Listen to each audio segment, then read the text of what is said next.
Welcome back to another lecture on this Rama Rama Rama, the resonance series we are doing in celebration of the upcoming Pranapratisthapana at the Ayodhya Ram Mandir. Today we will be seeing the second part of lecture by Swamini Svatmavidyananda ji on Adhyatma Ramayana, titled Ramayana as the Gateway to Self-Knowledge. Before we begin, let me start with a small prayer. Vakratunda Mahakaya Koti Surya Samaprabha Nirvignam Kurume Deva Sarvakaryeshu Sarvada Sada Shiva Samarambham Shankaracharya Madhyamam Asmadacharya Paryantam Vande Guru Paramparam. Rama Rama Rameti Rame Rame Manorame Sahasranama Tattulyam Ramanama Varanane. Shri Sita Sameta Ramachandra Parabrahmane Namaha. Shri Gurubhyo Namaha. As we saw yesterday, what one wants is forever. How long does one want forever? Forever. I don't want, I don't want something, I don't want movie, I want forever. Even marriage people don't want. That's why in the 5th wedding vow they say what? This time it is forever. What about the other 4 times? Shh, let's not talk about that. And you tell, somebody tells, oh, my son, my daughter got a job. What does the other parent say? Is it permanent? That's what they want. It's not about the job, it's about the permanence that one seeks. Then another example. Then the other question comes, how is your house? Do you own your house? No, I rent it. Or even if you own it, actually you're renting it from the bank, okay? Yeah. Bank has all the papers. But still, is it your own? Is it permanent? Is it forever? This shows that what one wants is not the thing itself, but the forever. That forever is known as Ananta, and translated as human desire, it is known as Ananda, the joy that comes out of this forever. And this is what one wants. And this is how Lord Rama must be seen. And then, as the story goes, Rama is sitting right there. And then Rama says something which is very interesting. Rama says, okay, I'll take it from here. Sita, I will take it from here. And then he says, this consciousness is seen in many different ways. And I want you to see this consciousness free and space-like, he says, but in 2 or 3 different ways. And he takes the example of space and talks about it in some ways which makes it easier for us to understand in terms of what this example is trying to show. So the first way, he says, is like looking at the sky, Akasha. You look at the space and what do you see? A vast expanse of undifferentiated space. Then you look at the sky, but this time through a lake. You look down, you don't look up. You look down, and then what do you see in the lake? You see the reflection of the sky. Then you keep a pot of water, and then you gaze in the water, then you find a small little sky in the water. So first you have the sky which has no bounds, and the sky that is as though bounded by the paridhi, the limits, the so-called limits of the lake. And then you find the third example of the sky which is reflected in a pot of water. So the unbound sky is Shuddha Chaitanya, consciousness unconditioned by anything else at all. And the sky obtaining in the lake is what? Is exactly how the Jagat is reflected in this Satchidananda. You have the variegated Jagat, and you can look at the reflection of the sky in the lake, and you can also count the clouds and everything like that.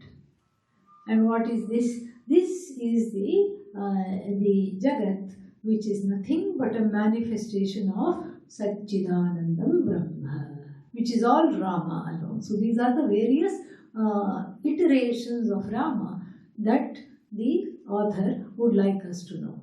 The author is Veda Vyasa, according to some, and then it appears in the Purana, Brahmananda Purana and Brahmanda Purana. But then the author is also supposed to be, it is also ascribed to one Ramananda, a medieval saint. So we really don't know the authorship. So then the third one, the pot of water, is the Abhasa. Chidabhasa is so just like we usually take the example of the sun being reflected in the pot of water, but here the sky itself, a piece of the sky is reflected in the pot of water, and so that is called Chidabhasa. This is the so-called association, as though association of this Chit with the Buddhi. Chit avachinna Chaitanya. So this Chit, the Deha avachinna Chaitanya. So this Chit, which is as though obtaining in the Buddhi. So the Buddhi, being a clear source of reflection, is able to take the brightness, the light and the knowledge, etc., the light portion, the existence portion and the knowledge portion of the Chit, and broadcast it and use it in the everyday life to make various assumptions, transactions, etc., etc., etc.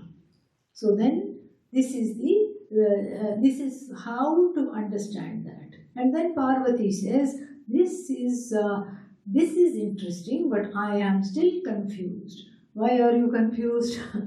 I am confused, she says, because then if everything is Rama, Rama, Rama, then the Satchidananda is Rama, and then Chidakasha is Rama, and then Chit is Rama, and the Chit obtaining in the Buddhi is also what? Rama. Then why is the Jiva all twisted up? Why is the Jiva not following Dharma? Why is the Jiva not godly? Why does the Jiva behave oddly? And because that's what happens if one is not godly. So then, why is this discrepancy there? And then Rama says that the whole world is asleep. The entire world is asleep. All the beings are asleep in the addictive sleep of Atma Avidya. In the terrible sleep of Atma Avidya, it is like a Kumbhakarna sleep. See, that is what that also symbolizes. Kumbhakarna means what? He cannot wake up. Meaning, even if you prop him with the help of the Mahavakyas, Tattvamasi, etc., still he will go off to sleep. No desire to learn, nothing. So the Jiva is Anadi Avidya Suttaha Jivaha. The Jiva is the one that has been marinating in the sleep of Avidya, dormancy, tamas, for a very, very long time. In fact, there is no beginning to this Avidya. So this fellow is forever asleep to her own nature. There is no nature at all that is to which the person is awakened. And so therefore, because of being asleep to one's own nature, the one is therefore awakened to what? One's non-nature. Both these things are there. One is asleep to one's nature, agrahanam, and therefore what takes place is anyatha grahanam, not grasping not grasping the truth of myself is one problem, and then grasping what I am not, taking myself to be what I am not, that's the second problem. In animals, there's only one problem. What is that problem? The dog doesn't know I am God. Simple. Dog doesn't know Vedanta. Dog doesn't know there is a text called, a highly erudite text called Saddarshanam. Dog doesn't know there is Adhyatma Rama. Dog doesn't know anything. And if you let the dog be, it is actually quite happy. So agrahanam or simple avidya does not cause sorrow. But if somebody comes and says, no, my dog is unhappy, my dog is depressed, you know what? Ask them, how long has the dog been with you? Ask them that. Okay, now it explains. Dog is not depressed. Cat is not depressed. So, but then, what is the difference between the dog and the human being? The dog simply doesn't know its own nature. Not knowing its own nature, it is not upset. It seems to be fine. When I don't know what I don't know, ignorance is bliss. Okay? So the animals live because they are programmed by Ishvara. They live in the world of Ishvara without questioning this world. Why am I dog? Why am I not this one? Why am I not that one? There is no going against that. But in the human being, the ajnanam has two iterations. One is I don't know myself, and since there is total free will, I take myself to be what I am not. The will is totally free. And so since there is total self-consciousness, I take myself to be what I am not. Which is what? I am an idiot, nobody loves me, I don't care, I don't want, I am not happy, all these things. So therefore, this is exactly the problem. The problem is one of not only not knowing myself, which is part A of Atma Ajnanam, but taking myself to be what I am not, which is part B. Therefore, there is suffering, therefore there is pain, therefore there is samsara. This is what Rama says. They don't understand who I am. Then Sita pipes in and Sita says what? In fact, they don't even understand that I am your power. They think that you have done everything, O Rama, but actually it is me who is doing everything. The doer, the mover, the shaker is the Shakti, and the one who is stationary is you, the non-doer, the non-mover, the non-shaker, but in whose presence all movement, all moving, all shaking and everything is happening. This is a very beautiful section, very lovely section, where both of first she becomes the teacher of Brahma Vidya, because why does she have to start teaching? Because Brahma Vidya, Brahman cannot objectify itself. So therefore the teacher comes and teaches, very nice, and then he comes in the form of an avatara, the one who is to be worshipped, and then continues the teaching. We find a similar thing in the Kenopanishad, where the Yaksha comes in the assembly of Bhagavans, where various deities, Agni, Indra, Vayu, etc.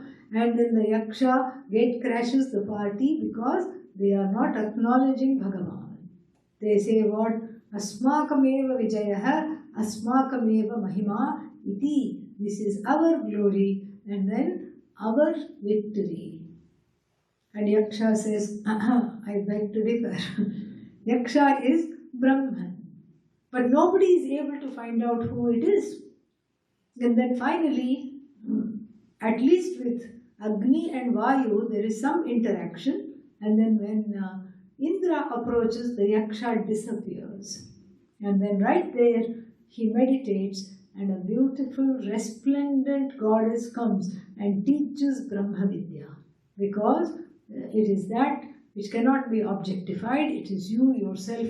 This is how this is why goddess Sita is the teacher in the beginning.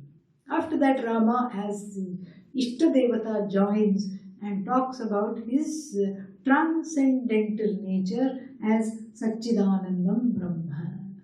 And then, so this is the synopsis of the whole thing. Then you get then there are some smaller details which we don't have the time to go into, like how the association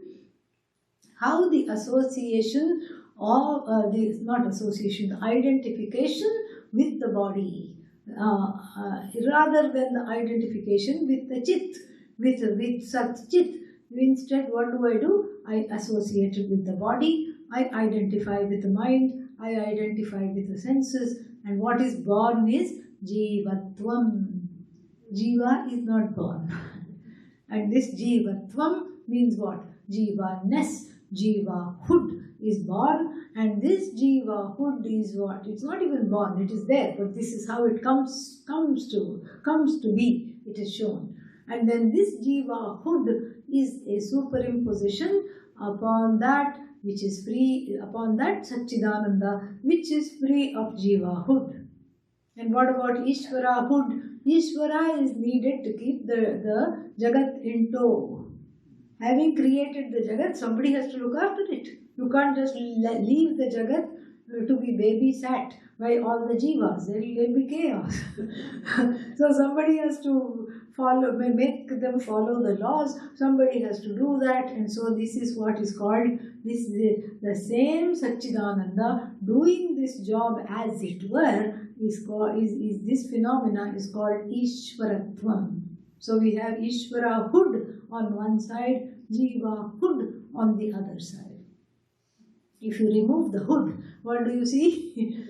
Satchidananda. One is called creator, one is called misery, and then really what? Both of them are the shining self. That's all they are. The shining, self-evident self. The same thing is expressed in Panchadashi.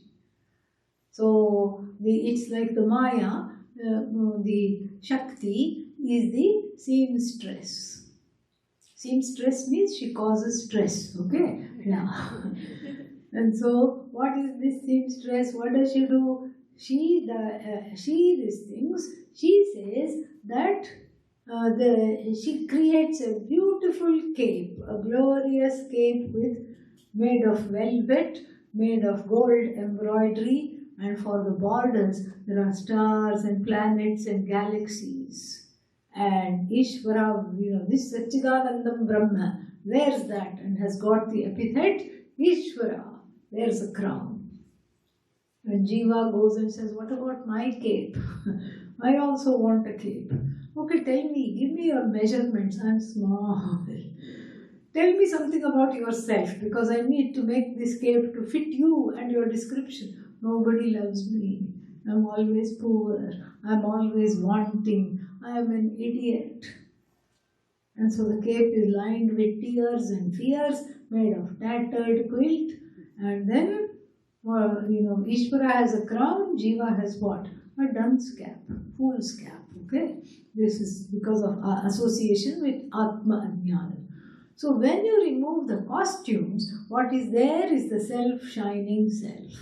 It's like, in other words, the same child coming dressed in different costumes at the door on Halloween to get 3 times candy. This is what it is. When you remove the mask, it's the same child.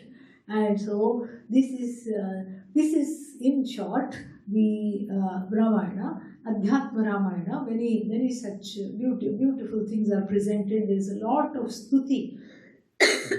Stuti means there's a lot of praise of this vidya, of this understanding. And what is the result of this understanding, and how samsara gets a big kick and samsara does not come back. All this is given. But then, when we look at the whole Ramayana, it really lends itself to self-knowledge completely. Because there is this beautiful song which is inspired by the Adhyatma Ramayana. Khelati mama hridaye. Ramaha khelati mama hridaye. This Rama plays in my heart. Oh, he really is playing in my heart. And what is this Rama? Atma Rama. Atma Rama. The Atma which is Rama. The word Rama, grammatically if you take, it is nothing but self-knowledge. Ramante yasmin yoginaha. The yogis revel in which? That is Rama. What do the yogis revel in? Atma, oneself. So Ram, not R-U-M, okay? Yeah, please. This is an ashram, okay? Which also unfortunately ends in Ram. Okay, never mind. So then Ram, to revel. Sanskrit Ram, to revel. And so this revelry is, one can only revel in something which is a source of joy. Can you revel in a sad sob story? No. You want to get away from it. You can only revel in that which is a source of joy. And so the only source of joy, the true source of joy is what? Your own self.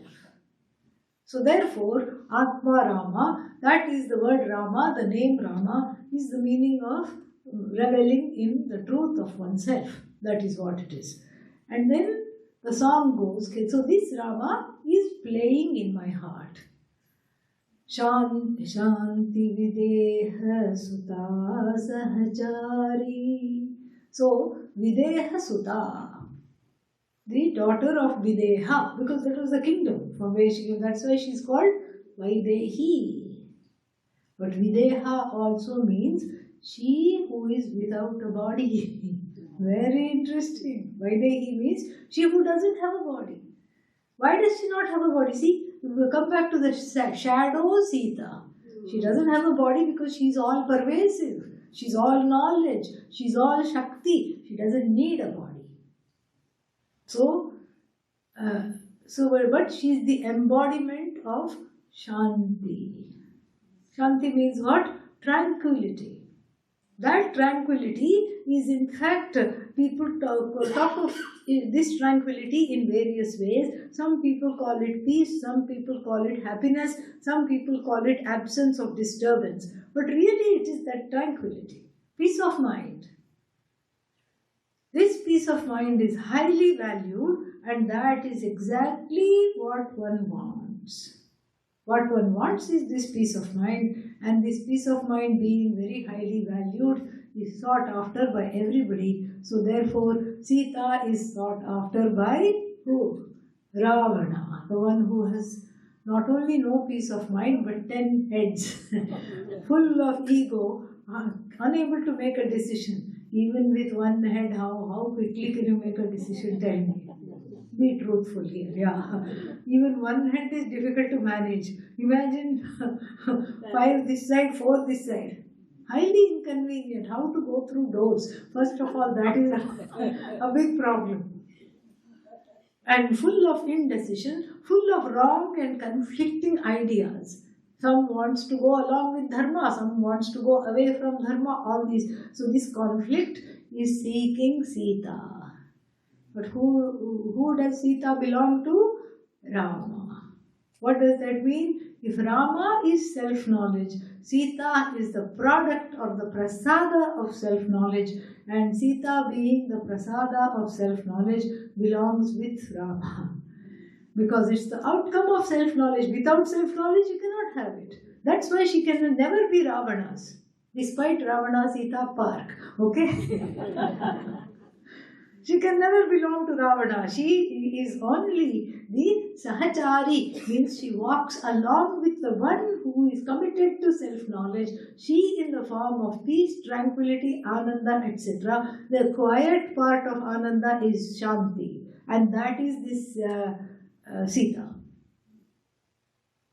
And so then, so Rama means self-knowledge. The pursuer of self-knowledge always has by her side, his side, what? Tranquility and joy. So Dahara Ayodhya Nagara Vihari. Ayodhya means what? The unconquerable one. That which can never be conquered. This is why Rama is dear to the heart of the Indians. Not because of some story, but because of what this really represents, is the self-knowledge. That's why it is dear. So Ayodhya, incomparable. What is that? The self cannot be conquered. That is where it is. That is the place. That is the place of abidance of Rama and Sita together, because that self centered on that self which is inconquerable. And then, who is this Rama? Moha Mahamaya Tarakakari. So Tarakasura and all these things that were killed by him were in the form of Moha, Maya, delusion, and all kinds of distractions. Even Ravana is a big delusion and a huge distraction, waste of time. And then Ragadvesha Mukhasura Mari, the one who kills these asuras. Who are these asuras? My own untrained ragas and dveshas. My own untrained ragas and dveshas are these various asuras, these rakshasas that run amok and hijack my pursuit. They hijack my pursuit. I want to go here. I want to go on the path of self-knowledge. I want to go, therefore I want to walk on the path of dharma. Where do they take me? To adharma. They take me elsewhere. And so this is this is very, very beautiful. So now, what happens if Shanti is kidnapped? This is the beauty of it. Very interesting. Shanti gets abducted. By what? By the 10-headed monster. Who is the 10-headed monster? Ravana. But what does Ravana symbolize? Confusion, delusion, born of Atma Ajnanam, of course, Raga, Dvesha, because Ravana actually had a very good home training. He was a Brahmana, he knew the Samaveda, he was a great musician, he was a great devotee. But somewhere hubris set in and he wants world domination. I don't know why all these Rakshasas want world domination. The world is going to dogs, but they want to dominate this world. Huge waste of time. And not being satisfied with himself, wanting a boon, he drags this Kumbhakarna, who is the incarnation of Tamas, in front of Lord Shiva and says, okay, he will give 2 boons, one for you, one for me. And Kumbhakarna says, I don't want any boon. Who is this Shiva? And he says, no. Shiva can give you. Ask for Nitya. Nitya means forever. And that fellow has no desire to ask for anything. He says Nidra. Means sleep. And he's a big fellow. And suddenly he just becomes a little like a hillock. And Ravana is very cross with Lord Shiva. He says, look what you have done. How am I going to take him home now? I have to carry this mountain back all the way. What have you done? Now, take that back, because he didn't mean to ask that. And Shiva says, no, once it is taken, once it is given, it cannot be taken back. What can I do? You can use the boon that you have. See how clever Shiva is? To neutralize some of the effect of his boon so that at least he can walk home with you. So then he says, okay, all right. He's very cross with him because both of them lost their boons due to aviveka, due to lack of vairagya. No vairagya, no viveka. And then so he says, okay, 6 months on and 6 months off, like a bear. And so he woke up and then he quickly took him back to Sri Lanka in time for his long nap. This is exactly how it is. And then we see that when the Shanti is abducted by confusion, delusion and distraction, and the service and a mind that is in the service of ragadveshas. And self-knowledge without Shanti is incomplete. That's why Rama cries, goes from tree to tree and has to get the Sita back. Sita has to come back and tranquility has to be restored. Otherwise, the story is not complete. That's why the Uttara Ramayana is an interpolation, because once the Shanti is restored, why will she be banished to the forest? Makes no sense at all. So then the battles rage, and then even for Hanumanji there is a nice metaphor. Hanumanji is first a Vanara, jumps from tree to tree. But what kind of a Vanara? A Vanara who is a Bhakta. Meaning, even the Hanumanji represents the monkey mind, which jumps up and down and all around. It represents the monkey mind, but the monkey mind is trained by japa, Rama, Rama, Rama, Rama, Rama, by bhakti. That bhakti becomes the gateway to mukti indirectly. Bhakti becomes the gateway to knowledge, which is a direct gateway to mukti or freedom, and this is exactly what the Vanara symbolizes. They symbolize service, a life of service, karma yoga, and bhakti. They symbolize the means to come out of this conundrum, this ocean of samsara, which now, speaking of oceans, Hanumanji has to cross. It is a leap of faith. That is exactly what it is. It's a leap of faith. And so this crossing is the ocean of samsara, because the ocean of samsara has all kinds of terrible darkinies and demons and demonesses and all these things there. He is successful and goes there. And what is there? The enemy territory. Where is the enemy territory? Right here in the raga dveshas, which have to be vanquished by bhakti. That is what it is. So what does he do after going there? He lights the whole place on fire. First finds Sita safe in a garden somewhere. She is unassailable because Shanti cannot really be kidnapped. Shanti belongs to the one who deserves it. It can never be for the one who is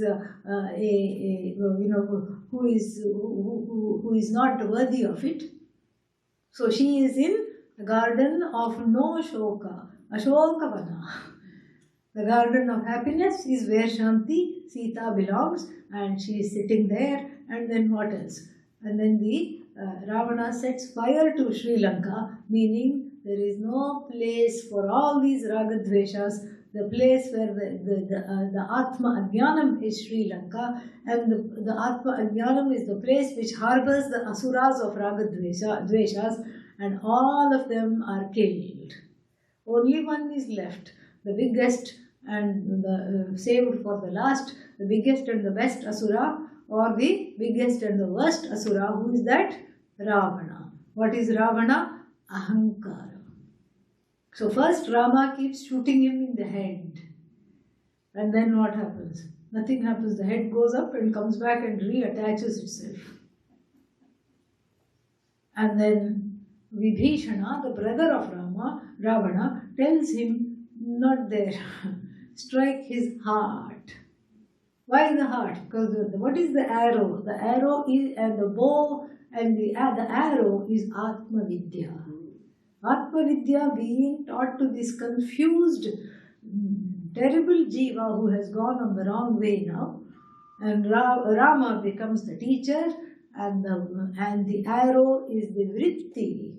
And that vritti goes straight into the heart, because the head, it is not logic. The vritti cannot enter the head. The vritti has to pierce the heart, full of all kinds of wrong notions about oneself, about the world, about Ishvara. And so the vritti in the form of Rama's arrow. And what is the arrow? Tattvamasi arrow. Pierces the heart. The bow is the Upanishad. And the arrow is the Mahavakya Tattvamasi. It pierces the heart, and Ravana gets moksha. Then this is something people don't like. They say, why all these baddies have to get moksha? Here I have been studying Brahma Vidya for 20 years.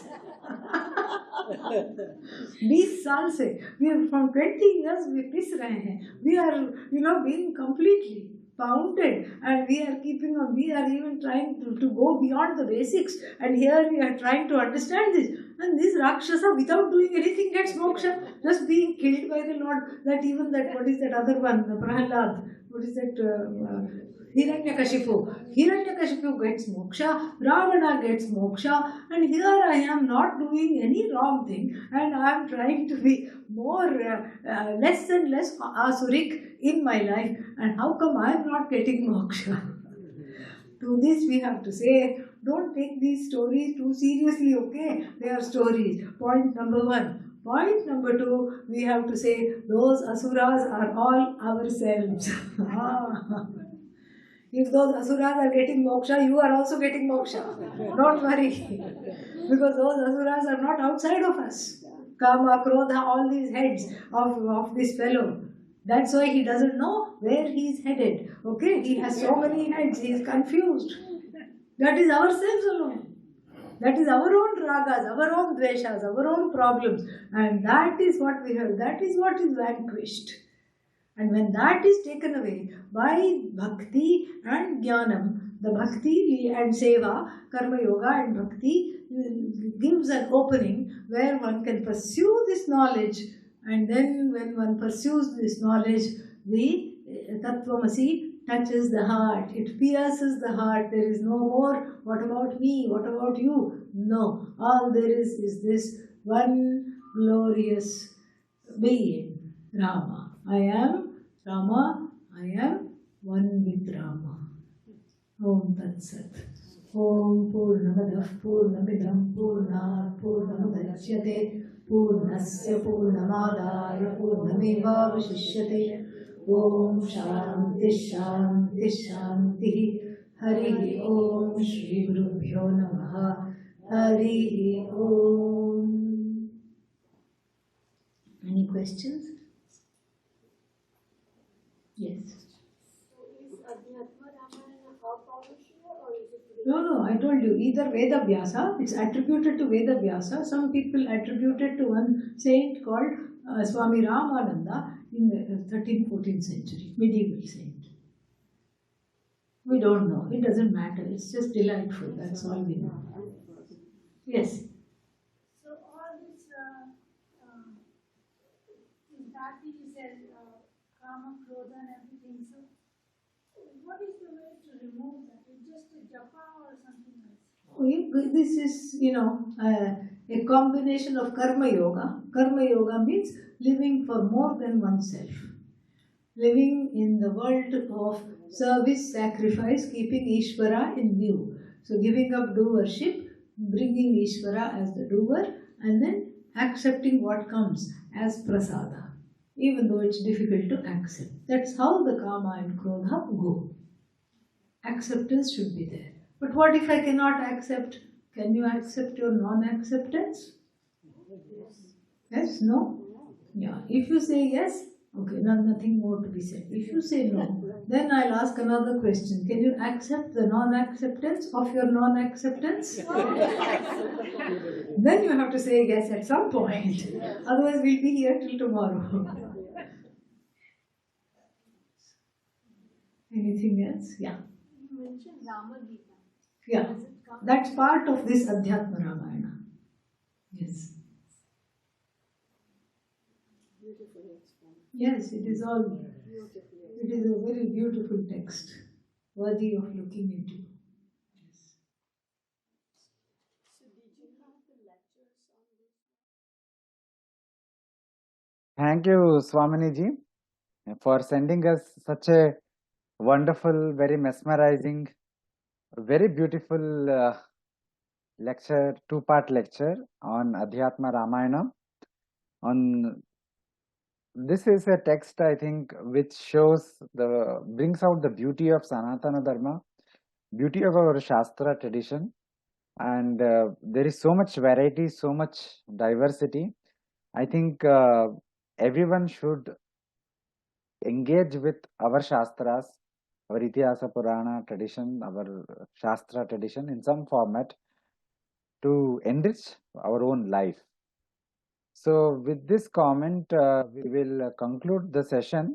But before we conclude, Let us contemplate on Bhagavan Rama and his name. Rama Rama Rameti Rame Rame Manorame Sahasranama Tattulyam Ramanama Varanane. Shri Ram Jai Ram Jai Jai Ram. Shri Ram Jai Ram Jai Jai Ram. Shri Ram Jai Ram Jai Jai Ram. Shri Ram Jai Ram Jai Jai Ram. Shri Ram Jai Ram Jai Jai Ram. Shri Ram Jai Ram Jai Jai Ram. Shri Ram Jai Ram Jai Jai Ram. Shri Ram Jai Ram Jai Jai Ram. Shri Ram Jai Ram Jai Jai Ram. Shri Ram Jai Ram Jai Jai Ram. Shri Ram Jai Ram Jai Jai Ram. Shri Ram Jai Ram Jai Jai Ram. Om Shri Sita Sameta Ramachandra Parabrahmane Namaha. Thank you. Shivaratri.